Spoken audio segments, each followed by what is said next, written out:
Hello friends, कशा आहे तुम्ही? तुम्हाला हरतालिकेच्या खूप खूप शुभेच्छा. चला, आज आपण हरतालिकाची पूजा कशी करायची मी तुम्हाला सांगणार आहे.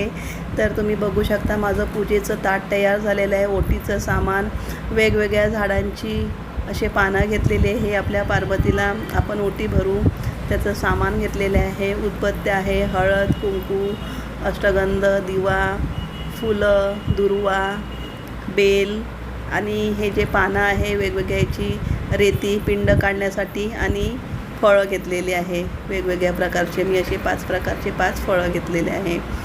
तर पहिल्यांदा मी दीप प्रज्वलित केलेला आहे. पूजा मांडायच्या आधी आपण दीप प्रज्वलित करतो. आता इथे गणपतीची मी स्थापना करत आहे. विड्याच्या पानावर गणपती हा पंचामृतांनी मी स्नान करून घेतलेलं होतं. पुन्हा एकदा गंगाजलने त्याची प्राणप्रतिष्ठा केल्यासारखी पूजा करते गणपतीची.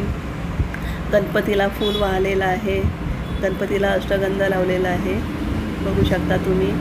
आणि गणपतीचा अतिशय प्रिय असा दुर्वा तोसुद्धा गणपतीला वाहलेला आहे. आता इथे मी मातीची पिंड काढलेली आहे. ही जी पिंड आहे तर बऱ्याच जणांना प्रश्न असा पडतो की पिंडीचं तोंड हे कोणत्या दिशेला करायचं. तर पिंडी जिथून पाणी जाते हा निमुळता भाग जो आहे हा आपल्याला उत्तरेकडे करायचा आहे. इथे मी साईडला पार्वती काढलेली आहे. तर बघू शकता तुम्ही, शंकराची पिंड हे मी उत्तरे साईडला काढलेली आहे. म्हणजे आपण जर पाणी टाकतो आणि जो निमुळता भाग आहे हा आपला उत्तरेकडे पाहिजे. तर अशी मी शंकराची पिंड काढलेली आहे. साईडला पार्वती काढलेली. सर्व जणांची पाने, फुलं, धोत्र्याचे फूल असं सर्व वाहून मी पूजा केलेली आहे. पूजा मीन्स स्थापना केलेली आहे सर्व प्रकारची. मका, फळं वगैरे सर्व आहे इथे.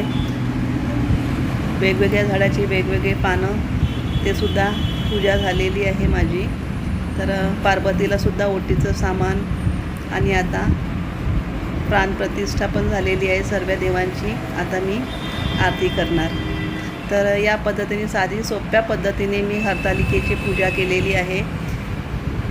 बघू शकता तुम्ही. चौरंगवर मी आंब्याच्या झाडाची पानं लावलेले होते, त्यावर मी पूजा मांडलेली आहे हरतालिकेची. तर हरतालिका म्हणजे पार्वतीने शंकराला प्रसन्न करण्यासाठी केलेली पूजा.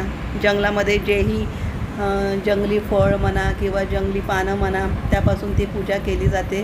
त्याचप्रमाणे आपण वेगवेगळ्या झाडांची पानं आणतो, धोत्र्याचं फूल आणतो. ते शंकराला अतिशय प्रिय आहे हे फूल.